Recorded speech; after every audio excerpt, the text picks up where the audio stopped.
present.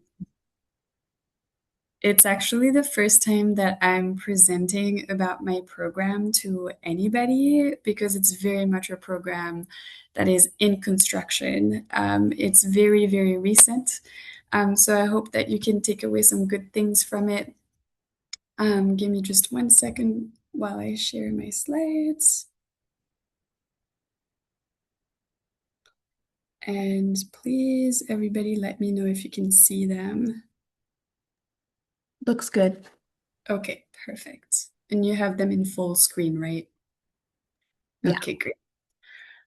So the title of the presentation is a little bit of a mouthful. I apologize for that, but I kind of wanted to give you an overview of a program that is very new to the library. It did exist at some point, like 15 years ago, when my supervisor, Winnie Siclay, I don't know if she's ever attended any of these uh, talks before, but you may have met her actually, Megan, last week when you visited the BNCC. So it hasn't existed for the past 15 years until the Brooklyn Public Library received a $1 million grant from the Carnegie Corporation of New York for us to push some initiatives specifically for immigrants. And so my program is part of that. I called it the Multilingual Business Help Program, which is also a mouthful. So I'm excited to present you what it looks like and some of the metrics that I collect. So my official title at the library is Immigrant Business Outreach Specialist. I work as part of the Business and Career Center's program team. And as you may already know, the Business and Career Center is a great space for all of our patrons to come to get help with, finding a job, touching up their resume, preparing for interviews. We have all sorts of programs for job seekers as well. And we also have lots of resources for people who are looking to either grow or start their business. So this is today's agenda. I know this is not super formal, but I did want to kind of practice my little presentation just in case in the future. So I would be more than happy for you all to also share feedback at the end. But I'll just basically be talking just a little bit about me and kind of, give you an overview of who I am, why I got into this type of work. And I'll also be talking a little bit about the original program model that we promised Carnegie, along with some of the limitations that I was able to observe. Then I'll talk a little bit about the design, the current design of the program, the services that I offer. I'll also be talking about some of the key performance indicators that I measure, if that's helpful to you all to kind of know how you can secure funding for similar programs, and then some starting points for librarians or smaller branches. Um, because something to know about me is that I'm not a librarian. Again, my position is grant funded. So this is my whole job is to create this program. And I know that maybe a lot of you are interested in these types of programs, but it's maybe a side project for you all. I know you all have main responsibilities as librarians. So, a little bit about me. I have a background in journalism, and for a few years from 2018 to about 2022, I was working as a copywriter for a very small business consulting firm. And so I've always worked for startups until working for the Brooklyn Public Library, which is the biggest organization, corporate and nonprofit, that I've worked for. After being a copywriter, I was a career coach and case manager for a little while at a very small nonprofit called Women of the World. So, another nonprofit startup. That was back in Salt Lake City, Utah, where I lived for about 6 years before moving to New York. After being a career coach and accompanying refugee and asylee women in their job searching process and access to education, I was promoted to the Economic Empowerment Program Coordinator role. And so I was in charge of developing a whole employer partnership network and also was doing a lot of not super fun stuff like admin, reporting, managing a customer relationship management tool, all of that. If you've ever worked in program development for a nonprofit before, you know the admin stuff can get annoying sometimes, but it's just me. And then now, as you know, I work for the Brooklyn Public Library, where I offer one on one business advising support for immigrant entrepreneurs primarily, and also develop partnerships with small business development centers, legal organizations, but also other types of community based organizations. Then I'll offer much more, but I'll dive into it a little bit more. Okay, so I want to start by talking a little bit about the original model, which is basically the project that the library presented to the Carnegie Corporation and said, this is what we promised that we would do. So, first, originally it was built mostly as a resource navigation program. I decided to be transparent with some of the numbers, but basically, I was hired in January of last year and rolled out my services in April, and the end of the grant is September of this year. So we're hoping that, will be renewed, but we don't know yet. And within this year and a half, I was supposed to serve about 680 entrepreneurs during drop-in sessions and also serve 270 patrons through workshops, as well as, again, my one-on-one sessions were really supposed to just be resource navigation. People would come in, they would maybe have a question about funding or about, where to get legal help, how to structure their business, and I was supposed to just tell them, you can go to this SBDC or you can go to this legal org. There was nothing extra that I would really offer aside from referrals. I also was given a micro fund of $5,000 for year one and an extra $5,000 for year two. That was dedicated to helping select immigrant entrepreneurs with covering some of their initial business related costs. So that means if I have an entrepreneur who comes in and needs help with applying for food permits, or maybe they need to print business cards. Maybe they need to pay for a website hosting fee for their e-commerce shop. Then this fund could go towards covering these types of costs. And then another thing that we promised in the grant memo was to do surveys and focus groups to measure program success. Aside from this, we had really no structure. I kind of just had, how do you say that? A blank card, I think, a blank slate, and they basically just asked me to, do what I can to pretty much just meet these metrics. And with my experience as a career coach and also as a program coordinator, I ran into some limitations very quickly. And I think it was kind of a blessing, maybe kind of a curse that I had the experience that I had before. But I was like, there's so much more we can do. There's so much more that I can do for my patrons. And so I kind of just changed the program little by little. And I said, if I'm going to be spending 2 years or a year and a half on this, I really want it to be successful and to have, tangible outcomes.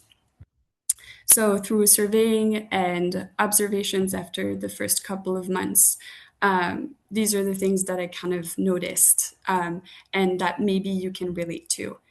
So I'm a team of one. I'm the only person on this program. Obviously, I'm part of the bigger team of business librarians who are very helpful, run tons of different programs. But the coaching, the one-on-one structure, the workshops, the outreach, and everything that has to do with immigrant entrepreneurs primarily falls onto me. We also, promised that we would do kind of a drop-in format that kind of limits continuity, which means that whenever I have somebody come in, usually it's just like a very short touch point. It's just like you come in one time and then you don't really come back. Once I've given you the resources that you need, you're pretty much gone. The grant also, as you saw, the targets were very high. 680 patrons is not feasible. I was very honest about this from the start, and I said, I'm not going to be able to hit that target, but I may be able to hit other targets that we didn't think of and hopefully convince Carnegie that even if we didn't hit the 680 patrons, maybe we hit other very important aspects of our services. And then most of our program partners also offer only services for profits. So it means that a lot of nonprofit startups couldn't really get the help that they needed. And so that was one of the limitations of the program. Obviously, without getting too deep into it, the political climate and especially ICE activity in Brooklyn made it a little bit harder for us to market our programs. We wanted to make sure that all of the immigrant programs that we were pushing at the library would be safe for our patrons to come to. And so we relied heavily on word of mouth, which was another challenge in hitting the numbers. Um, and then finally, the grant metrics actually did not reflect the actual depth of the work that I ended up putting in. And I would say it was the same for our immigrant job support program and our immigrant services in general. Um, yeah, and basically the patron needs always exceeded the program's defined mandate, which means that people would come in, I would tell them, this is where you go to get this help, and they're like, that's it, no more.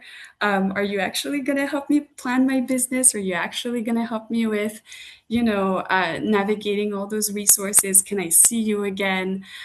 So based on a lot of the follow-up questions that I had from patrons, I quickly realized that I had to make some changes. So this is what the current program design looks like now. It's open to all. So again, it's open to all of our patrons, primarily targeted, we're primarily promoting this service to immigrants, but we do not ask for status. I don't even know that we're allowed to do that at the library, really. But the idea is that anybody can come and they do not have to worry about, if they're undocumented, if maybe they're just in between or a resident or they're just not too sure. We don't care. We don't look at that. If you come to our service and you tell me that you are not from the US, I believe you and I help you. Even if people are from the US and they come to me, if I have capacity, I usually help them as well.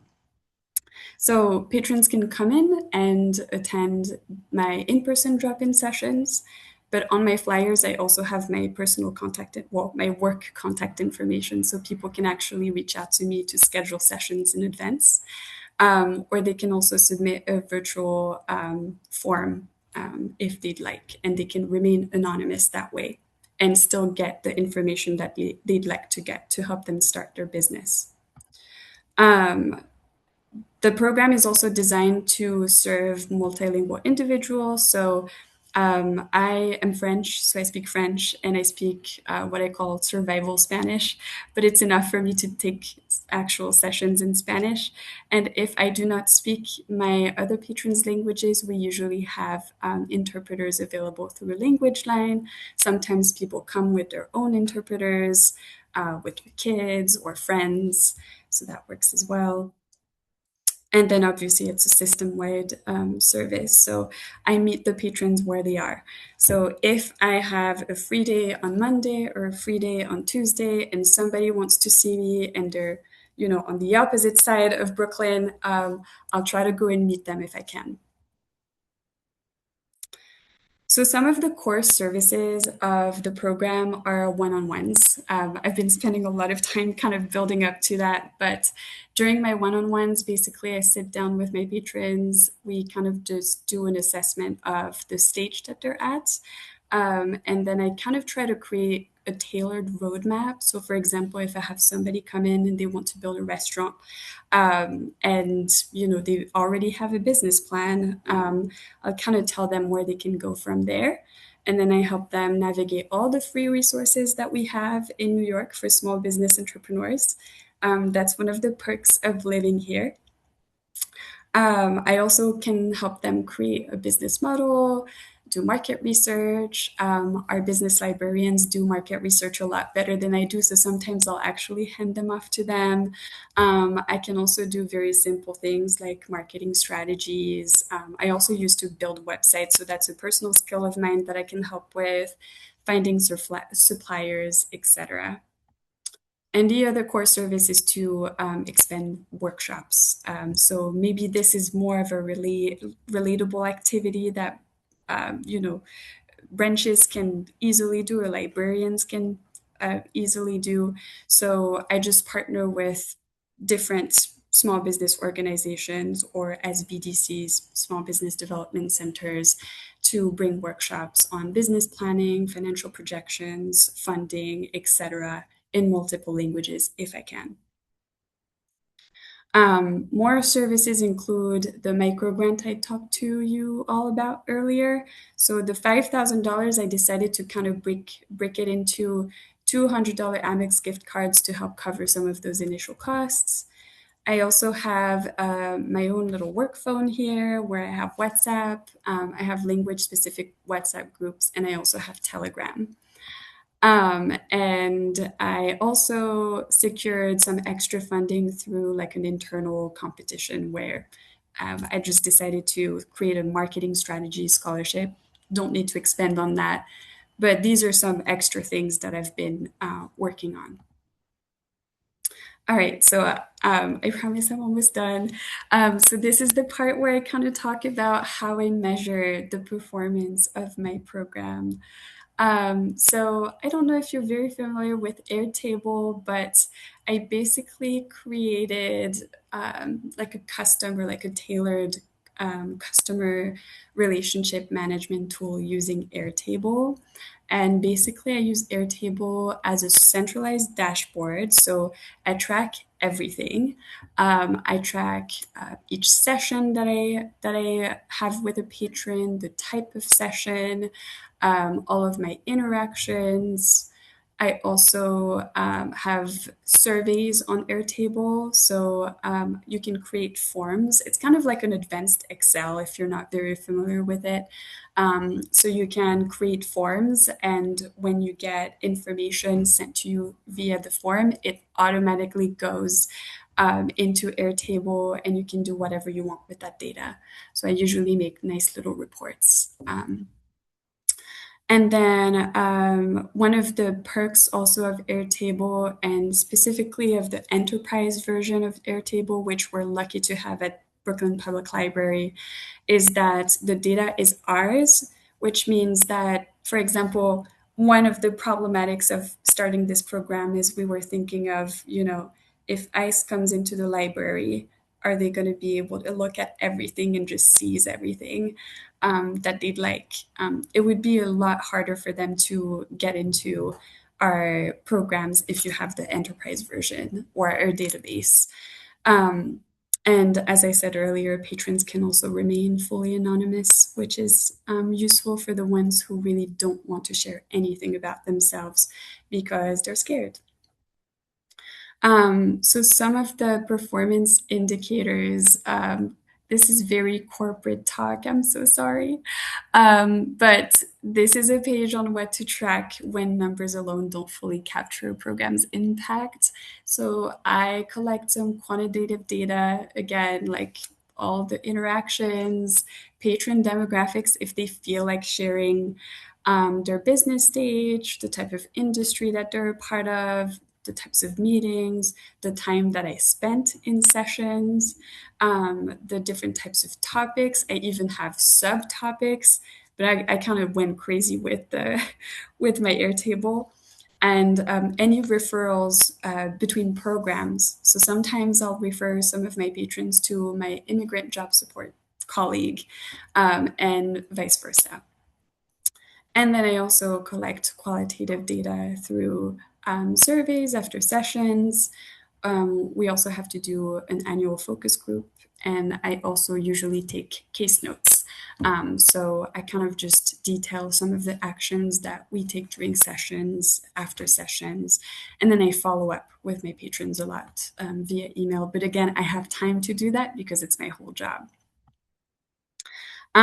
This is my program in numbers, just in case you're interested in knowing how I'm doing. I think I'm not doing too bad. The numbers are definitely not where we wanted them to be. But I've served 250 patrons so far through one-on-ones, 415 through workshops. I have about 42% of my patrons who attend more than one meeting, and a lot of them actually, will follow up with me via email or via text, even if I don't see them again.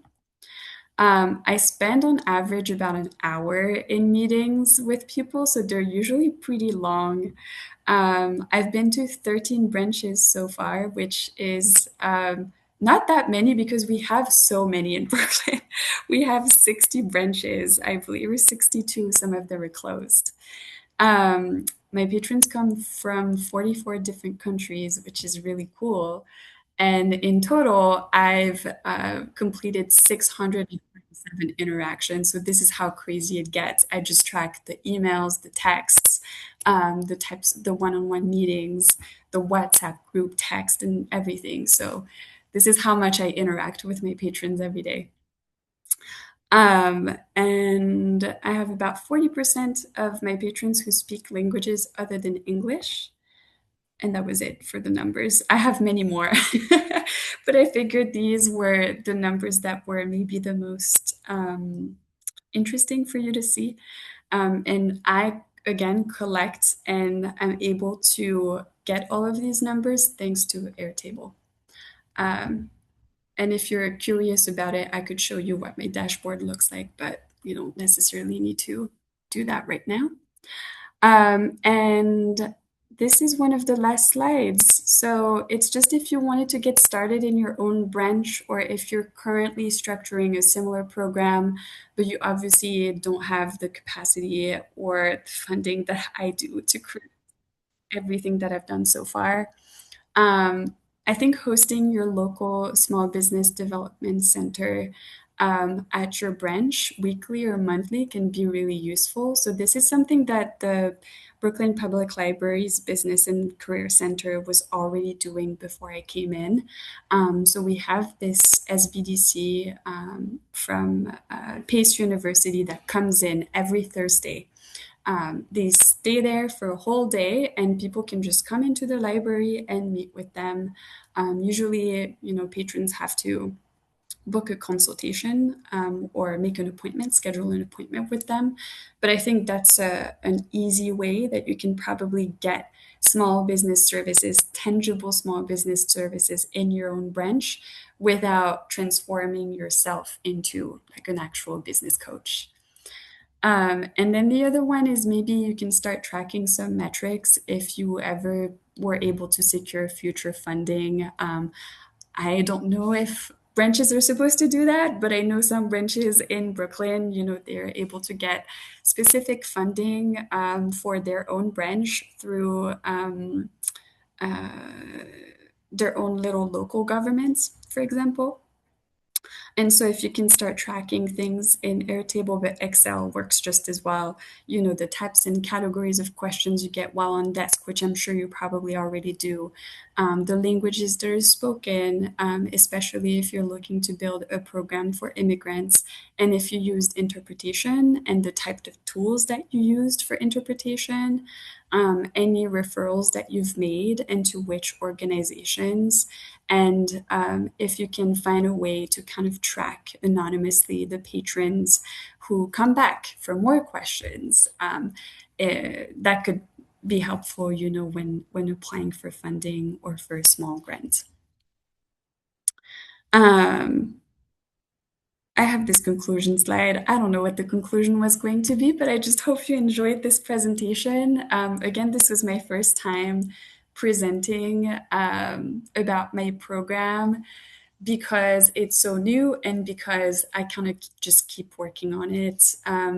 I don't know that it's perfect, but I'm very happy with where I am at right now. And yeah, it's just making me want to work for the library for longer than just 2 years so that I can see this through, so that I can probably and hopefully, create more programs within my program.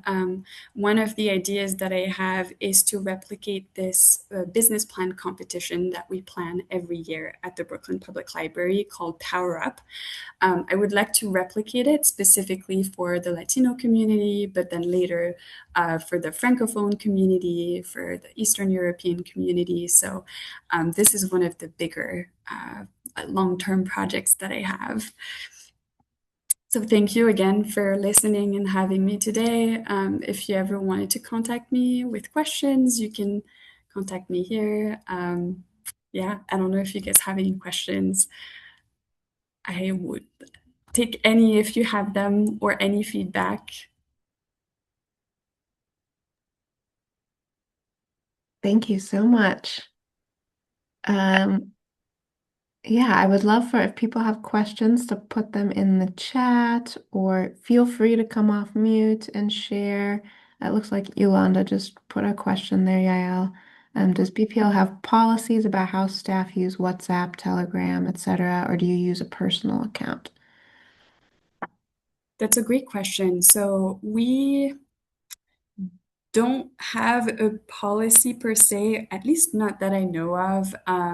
I have a work phone that I requested a few months after starting the program. So this was, approved by our department manager, who I'm assuming probably talked to somebody higher up to make sure that that was okay. I don't use my own personal account because I don't want to keep receiving messages even on the weekends when I'm resting. And my weekends are very important to me because I'm French. I'm just kidding. They should just be important to anybody. But so I don't think we have a policy for it. Obviously, I'm trying to be as careful as possible with protecting my patrons' information, phone numbers, contact pictures, etc. So I have a pin on my phone. I try to take as many measures of safety as possible, but um, yeah, I digress, but it is something that we were thinking of for a while, starting a WhatsApp or Telegram group because they're not necessarily as secure as we would want them to be. And so, again, thinking of the current political context, and if ICE were to ever come to the library and basically just seize our laptops and phones, it would mean that a lot of our patrons' information would be at risk.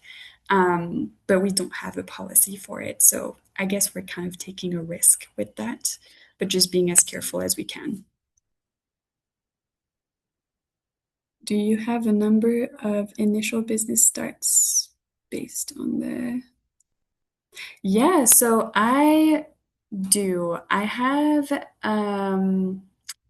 thank you for your question, Brittany. I wanted to show you my dashboard, but it's kind of under construction. So it's a little bit hard to track exactly how many people start their business because the business starting process is very dependent on the industry and the steps that you would take. So, for example, I have a specific amount of people who have registered their LLCs, um, or who have obtained permits and licenses that they need, or even who have obtained funding, but I don't have a lot of them who have actually started making a profit, or even a revenue from their business, if that makes sense. So the data that I have is pretty vague, but I would say I have about 10 patrons who definitely registered their LLCs, and I have a few patrons who they were already operating under a sole proprietorship. So they were operating a business, but they didn't necessarily have a structure. So I guess I don't have a specific number, but I do have some vague data about it. Those who create LLCs, yeah, yeah. So about 10 of them.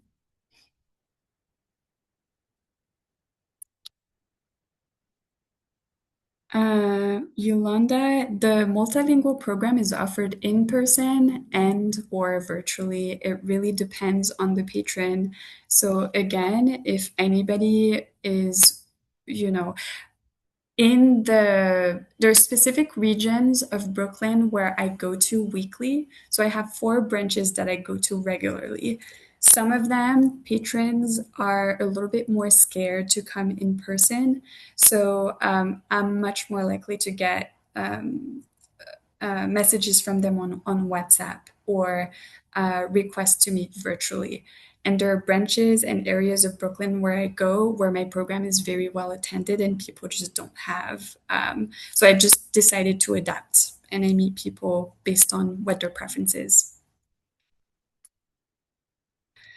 Brittany, I count those who create LLCs as starting a business. Yep. Sole proprietors, that's also kind of a tricky thing, but I sometimes will have people who come who are freelancers, and oftentimes we don't really count them as business owners. But if you think of a person who is driving Uber, or a person who cleans houses, even if they don't have an LLC, they automatically have a business from the standpoint that they're their own boss, pretty much. And so they could structure their business as an LLC even if they drove Uber, for example, but a lot of them just stay sole proprietors. How do you market your program beyond the branches? So during the presentation, I kind of touched on the fact that we were very heavily relying on word of mouth for a while, especially because we, again, just didn't want the program, at least I personally did not want my program to be too well known that it could potentially get targeted by ICE, especially because some of the areas that I go to regularly have registered ICE activity in the past and still do to this day. And so I really only market my program within the library system. Um, the WhatsApp groups are very helpful in getting people to refer their friends to my program. And now I will say that because, naturally, as I started developing relationships with different local organizations and SBDCs, sometimes they will also refer people to me. So unfortunately, I don't have like a super strong response for it. Normally, I would, probably make a little marketing budget and ask our marketing department at BPL to produce, mass flyers. And we have also these Link NYC's kiosks screens in New York where you can display pictures or videos of different programs to promote them. So I would do that normally. But given that things are so tricky right now, word of mouth is really how I get the word out. I don't know if I missed any of the questions earlier. Um, I don't think so. I think Lucretia responded to some of them on the Yeah. thank you, Lucretia.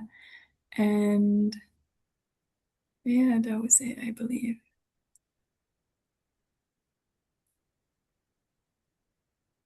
Yeah.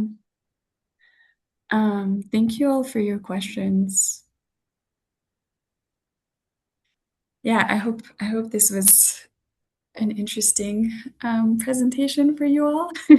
I would be really curious to know what you all are also doing in your branches or in your library systems in terms of business programs and specifically for business programs for immigrants.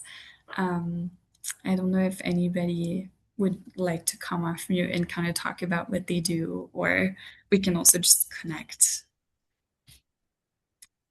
So the reason I was asking the question about virtual versus in person is because this is the first year where we've offered a business program for uh, a local organization that provides information about starting a business in Spanish. Mhm. And for both of the programs, there were people who registered, but nobody showed up for either. And so I was just wondering, like, what your take was on virtual programs for the immigrant community. Yeah. Oh, I see. So I have encountered that with workshops before. Usually, it depends on the community too.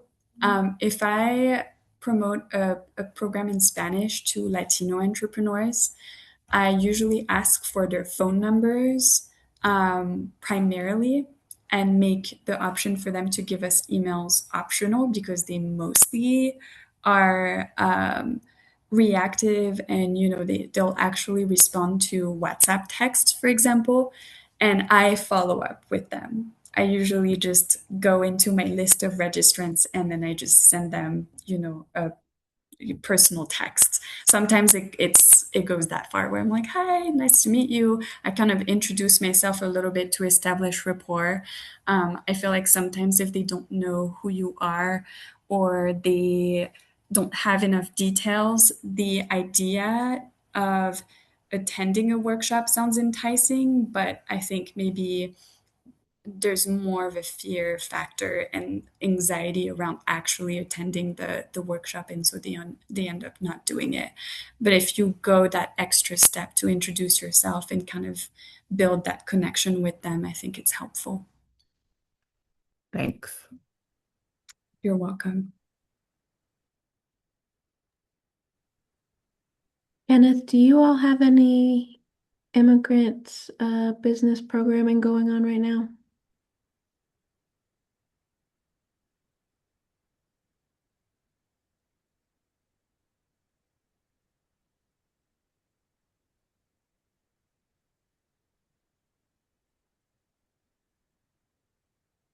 Maybe not. Anybody else want to share anything about work they're doing with immigrant business owners? So I can chime in here. Can you all hear me? Yeah. Yeah.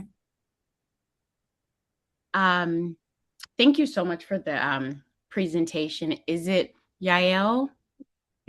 Yeah. Yael? Thank you so much for the presentation. I do see a lot of similarities in our position. I'm on a community college campus, and I wouldn't say that we offer anything that was specific to immigrants, but so I do the one-on-ones for the small businesses, and most of them are immigrants. Most of my one-on-one sessions are with immigrants. They are the ones who make up a lot of our small businesses in our area, but this definitely makes me think that I should be offering more programs that are intentional for this population. So it's given me a lot to think about on what I could specifically offer them. I'm glad. I'm glad that you feel inspired. I actually wanted to add a slide with numbers. Numbers from the city of New York and also numbers from the official government of the United States about the proportion of small businesses that are owned by immigrants and why it's so important to depending on the area where you live to consider creating programs specifically for them. And so if you ever wanted to connect with organizations that mostly work virtually that can offer virtual programs for your immigrants, or if you're wanting to explore different interpretation tools that you can use during your sessions, I'd be happy to kind of talk to you more about that. But it's definitely a lot. Yeah.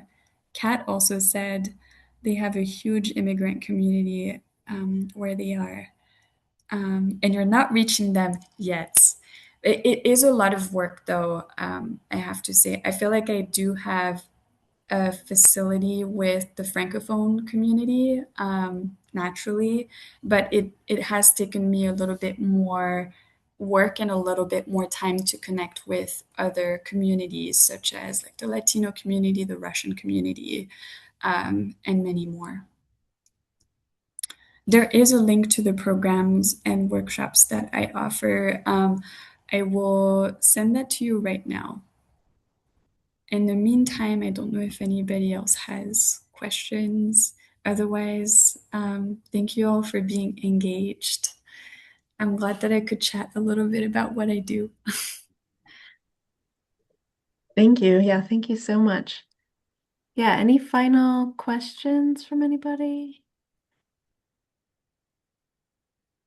So next month, June, we will have Libraries Build Business monthly discussion as usual online.